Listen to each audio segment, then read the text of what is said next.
नमस्कार, आप देख रहे हैं दिल्ली बाजार। मैं इसके रंजन व्यापार जिन्स की खास खबरों के साथ आज विशेष धर्मपाल जी की अचानक मृत्यु के बारे में और चर्चा के लिए हैं हमारे साथ भारतीय उद्योग व्यापार मंडल के दिल्ली प्रदेश के अध्यक्ष, किराना कमेटी के पूर्व प्रधान प्रेम अरोड़ा जी। आइए इनसे बात करते हैं, क्या कुछ बता रहे हैं महाशय जी के मृत्यु के बारे में।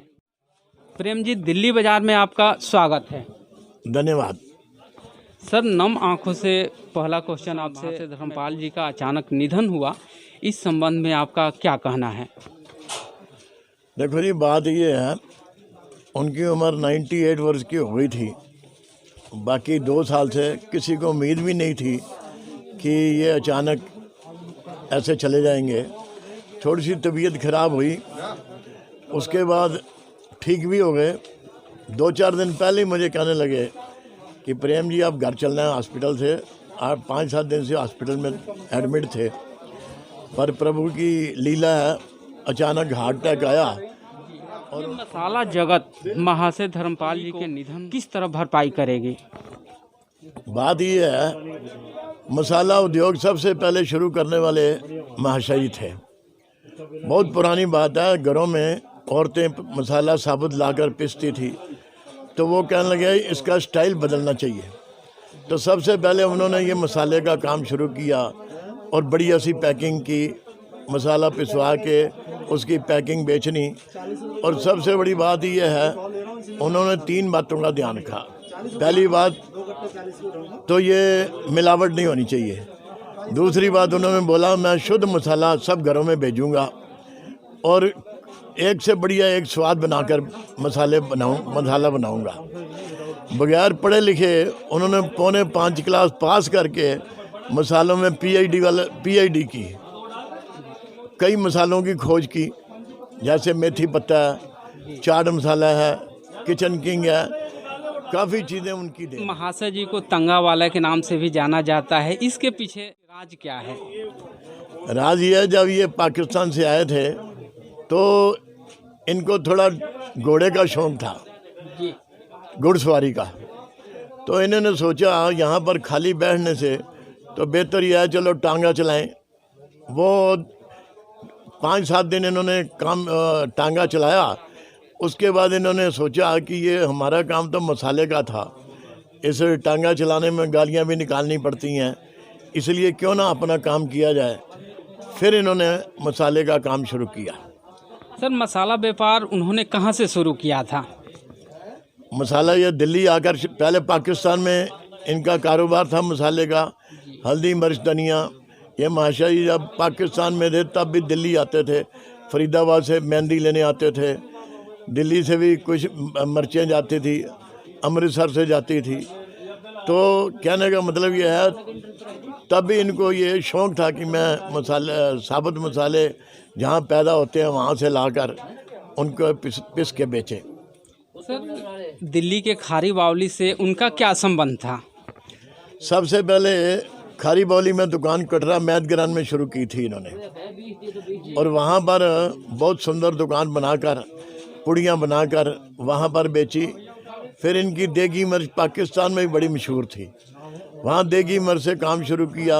उसकी ऐड दी कि सियालकोट वाले MDH वाले यहाँ पर मसाले का काम शुरू कर रहे हैं, देगी मिर्च वाले, उसके नाम से वहाँ भी मशहूर थे। और यहाँ भी आहिस्ता आहिस्ता मशहूरी होती गई और मसाले सारे हिंदुस्तान में जाने लग पड़े। मार्केट से उन्होंने अपना व्यापार शुरू किया था। एशिया की सबसे बड़ी मसाला मंडी, ड्राई फ्रूट मंडी खारी बावली, उसी मार्केट में आप भी बैठे हुए हैं। आपका संबंध महाशय जी से क्या था? देखो जी, हमारे पहले पिताजी से इनका संबंध था, उसके बाद 50 साल मेरे साथ इनका संबंध रहा, 15 साल हमारे पिताजी से संबंध रहा। बहुत अच्छा संबंध रहा, बहुत अच्छी बीती। मेरे तो वो गुरु थे, मैंने इनसे बहुत कुछ सीखा। जो ये बातें सिखाते थे, ईमानदार बनना, मीठा बोलना, मेहनत करना, इनके ये गुर थे ये कि सबकी इज्जत करो, सबके साथ प्रेम से बोलो। और ये कहते थे आशीर्वाद माता पिता का प्यार सारे मैं संसार का। इस पत्रकारिता के क्षेत्र में हूं और जब से मैं आपसे जुड़ा तब से मैंने ये देखा कि महाशय जी का कहीं भी अगर सम्मान हो या किसी भी प्रोग्राम में उनको बुलाया जाए, लेकिन आप उनके साथ जो है खड़े नजर आए। बात यह है कि उन्होंने हमारा उनका बड़ा प्यार था, बड़ी इज्जत देते थे। यहाँ तक कि कोई, ये तो मैं हूँ जिसके साथ व्यापार नहीं है, कोई गरीब आदमी भी है उसकी बड़ी इज्जत करते थे। ये उनकी बहुत बड़ी खूबी थी, कभी किसी को निराश नहीं किया, ना कभी किसी को नाराज किया। आप इस कमी को सर कैसे दूर कर पाएंगे और इस कमी को जो है किस तरह देख रहे हैं? देखो जी, जब ये उनका शोक समाचार आया तो एक व्यापार जगत में शोक की लहर दौड़ गई। सारे संसार में उनका नाम था। कभी भी किसी भी व्यापारी, चाहे वो माल सप्लाई करने वाला हो, चाहे उनका माल खरीदने वाला हो, किसी को उन्होंने कभी निराश नहीं किया, ना कभी उनसे किसी का झगड़ा हुआ, ना कभी किसी को नाराज किया। हमेशा यही पॉलिसी थी कि मैंने किसी को नाराज नहीं करना, जो मेरे पास आए खुश है।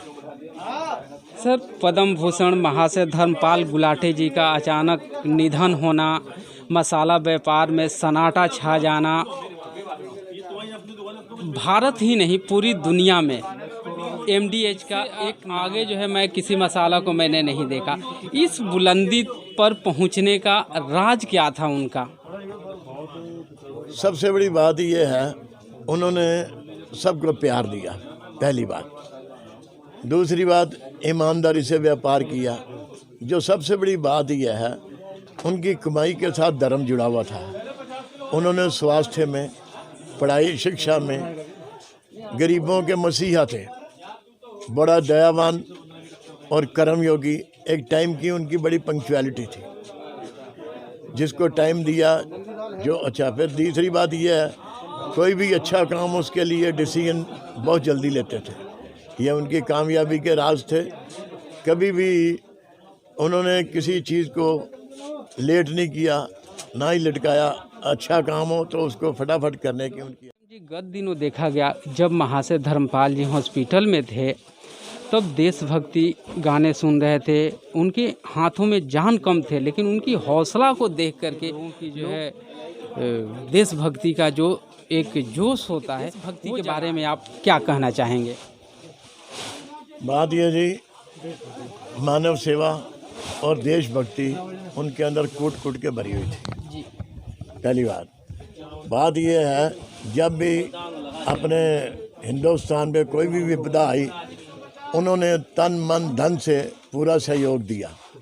अभी जब ये लॉकडाउन लगा था, कोरोना बीमारी फैली थी, तो महाशय ने सबसे पहले डिक्लेयर किया था कि 2.5 करोड़ रुपया प्राइम मिनिस्टर फंड, 1 करोड़ रुपया सीएम फंड, 1 करोड़ रुपया हरियाणा सरकार सीएम फंड, 50 लाख रुपया आर्य समाज और 1 करोड़ के पीपी किट्स लेकर सीएम केजरीवाल साहब को दिए थे।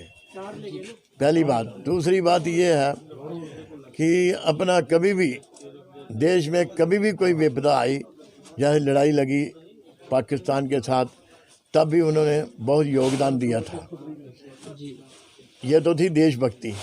और देश में क्या किया, उन आदिवासी एरियो में बहुत सारे स्कूल खोले उन्होंने गरीब बच्चों के लिए। हम भी वहाँ उनके साथ जाते रहे हैं। ऐसे स्कूल थे जो बिल्कुल खंडर हुए थे, असम में, नागालैंड में, मध्य प्रदेश में।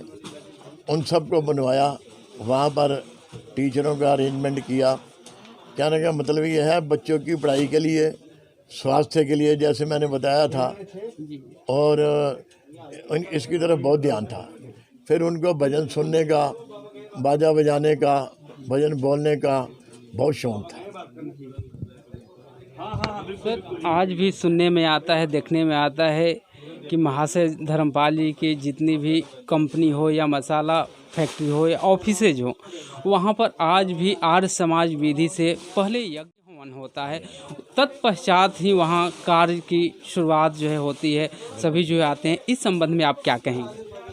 देखो जी, उनका हर काम यज्ञ से शुरू होता था। सुबह रोज़ घर से यज्ञ करके आते थे। यहाँ फैक्ट्री में सुबह कीर्ति, सब फैक्ट्रियों में यज्ञ होता था। सुबह वो 4:45 बजे उठते थे, नेहरू पार्क जाते थे। वहाँ पर कुत्तों के लिए, पक्षियों के लिए, कबूतरों के लिए और ये पक्षियों के लिए पानी 2 टाइम डलता था। वो खुद अपने हाथ से ये सारा सामान गाड़ी में रखवा के लेके जाते थे। ड्राइवर साथ होता था, एक उनके साथ असिस्टेंट होता था। वो सब जगह दाना डालना, पानी डालना, 2 टाइम की रूटीन थी उनकी। और ये उनको शौक़ था और पक्षियों को निहारते थे। कहते हैं मुझे बड़ी खुशी मिलती है। इस साम्राज्य को आगे बढ़ाएगा, इस संबंध में क्या कहेंगे? बात यह है जी, प्रभु की बड़ी कृपा है। उनके जो सुपुत्र हैं राजीव गुलाटी जी, उनकी बहू है, उनकी बेटियां हैं, सब लोग लगे हुए हैं।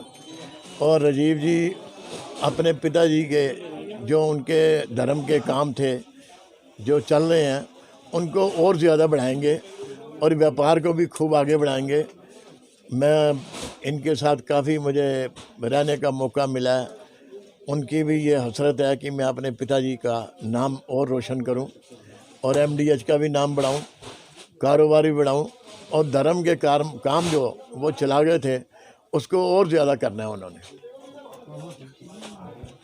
और कुछ ऐसी चीज़ें जो मसाला जगत को या भारतीय समाज को, महाशय धर्मपाल जी के कुछ ऐसी एक का चीज़ें आपसे जानना चाहूँगा जो कि किसी को पता ना हो। व्यापार जगत पर या मसाला व्यापार में उस चीज़ें जो है दिख रही है। मसालों में हर चीज़ को बड़ी बारीकी से देखते थे। वो कहते थे कि मसाला बहुत तेज़ भी नहीं होना चाहिए और जो इंटरनेशनल लेवल पे हो, पहली बात। दूसरी बात ये है कि आज 98 साल की उम्र में भी वो खुद मसाला पिसा हुआ चेक करते थे और अपना जो रॉ मटेरियल आता था उसको भी चेक करते थे ताकि कहीं कोई लापरवाही ना हो, कोई किसी को नुकसान ना हो। आखिर तक वो कर्म योगी थे। कर्म करना, हर काम टाइम से करना। और बहुत के बारे में कुछ धर्म के बारे में कुछ ऐसे कार्य बताएं जो लोगों को प्रेरणा स्रोत बने, जिससे लोगों को मसाला जगत को एक प्रेरणा मिले।